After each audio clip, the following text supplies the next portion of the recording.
A Tall and Small Collection, Chapter 11, Escape. Soren almost couldn't believe he had been left entirely alone after being completely exposed to a human. His body certainly couldn't believe it. His heart pounded rapidly in his chest, and his breath had nearly stopped entirely. His body continuously trembled both from the entire encounter and the chill in his core he couldn't reach to warm up. There were so many things that didn't make sense. It was frustrating and terrifying. Why hadn't the human put him in a cage? Why had they bandaged his leg with such precision and care? Where were all of his things? Where was the other human? Were his brothers okay? Looking around, he couldn't see who was borrowing Hook or his mouth's pelt. In fact, he only now realized the covering on his body was some kind of long nightgown that he wasn't wearing when he fell unconscious.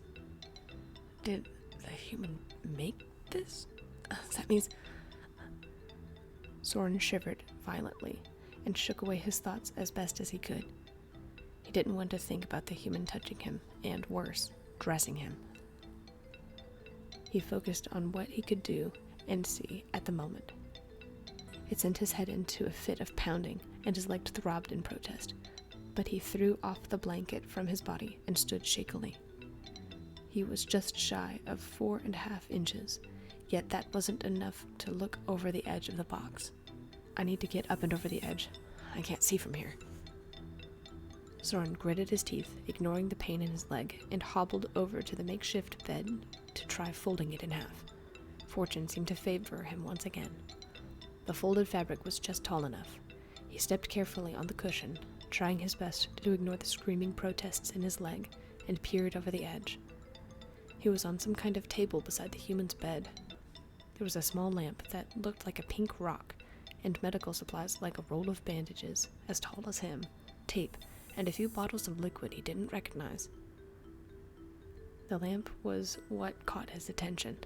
Lamps had cords. Lamps led to electrical covers, which, in turn, could lead him home. But the throbbing in his leg and tremor in his limbs consumed a large portion of his concentration and strength. I have to be quick. Act before my body has a chance to protest. Soren pushed through the aching in his limbs and used his one good leg to jump onto the edge of the cardboard box. With little effort, he tumbled over the side and hit the hard wooden table with a muffled thud. He barely managed to stifle a gasp of pain as another wave of nausea and chills crept over his body. He couldn't think about it now.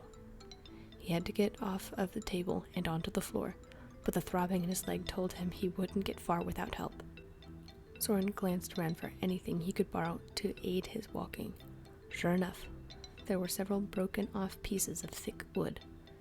Soren thought humans called them chopsticks. The borrower shuddered to think as to why they were called chopsticks, but had limited options before him. He hobbled to the pile of sticks and shoved a few off of the edge before approaching the lamp cord.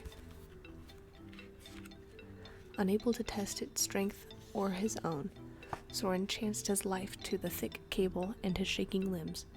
Heights had never bothered him before, but the constant pulsing and throbbing in his head created a sense of vertigo he hadn't experienced for years. It took a moment to shake these thoughts away.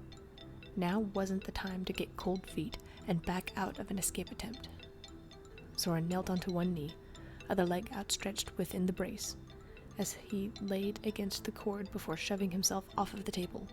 His shoulders buckled, but his grip held firm as he slid down the rubber cord. The surface of his palms burned and stunk like burned rubber by the time he reached the bottom, but he had managed to make it uninjured for the most part. Soren leaned off of the cord and stabilized himself, taking several deep and reassuring breaths before hobbling over to the chopsticks he intended to borrow. The wood was heavier than he would have liked, but it couldn't be helped now. He took the stick and leaned heavily against it like a large walking stick and surveyed his surroundings. He was in the human's bedroom, a place he wasn't familiar with. Still, the overall structure of the building was the same.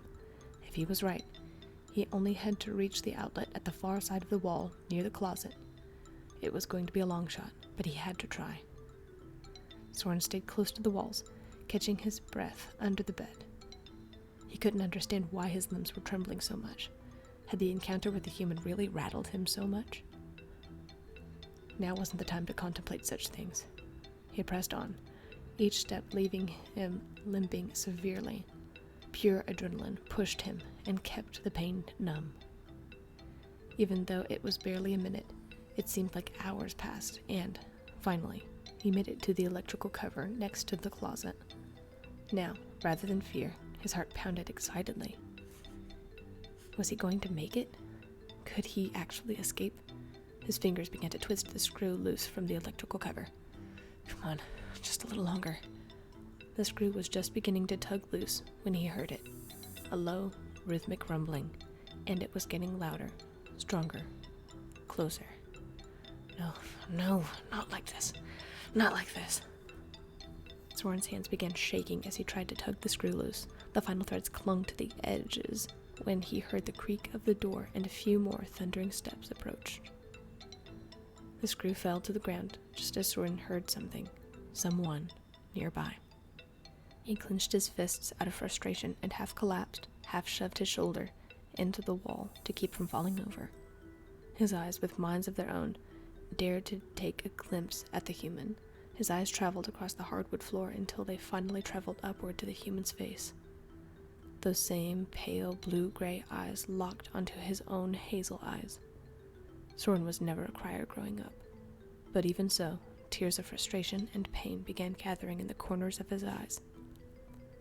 He had almost made it out. He was mere steps away from freedom, and he was freezing. He couldn't bear to look for another second, and averted his eyes. This was the curse of being seen, of being caught by a human. Soren's insides churned and twisted. Another wave of chilling cold racked his body, and nearly brought him to his knees. He prepared himself to be grabbed, picked up, and quite possibly punished for attempting to get away. Then, he heard something he couldn't have predicted. "You're welcome." Soren glanced up to see the woman give a fraction of a smile before standing up to her dizzying height, turning, and walking away. He felt his jaw slacken as he slid several centimeters down the wall, barely catching himself. Where was the human going? What game was she playing at? Leaving him here by the wall unguarded? He didn't have time to debate it. Soren shoved his fingers under the plastic covering and pried it off of the wall. He threw his walking stick in first before tossing himself over the lip of the wall. He hobbled a few feet from the entrance before falling onto his side. No, not yet. I can't stop yet. I have to get back to Dorian and Ray. He shoved himself off of the wall and hobbled down the dusty walls of the humans, using the chopstick as a walking stick. He pleaded silently that Dorian and Ray were okay. Adrenaline once again pushed his tremoring steps. His leg was entirely numb now, but Soren didn't care and figured it was probably for the best. The inner halls were dark and still. The air smelled stale and untouched.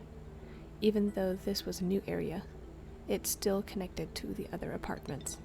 He traversed the halls until, finally, he recognized a familiar corner. Soren nearly dropped the stick in his hands, anticipation pounding in his chest. He rounded the edge and instantly felt his heart sink. Where he would see their makeshift tent and supplies, bedrolls and borrowings, he saw an abandoned, torn-down campsite.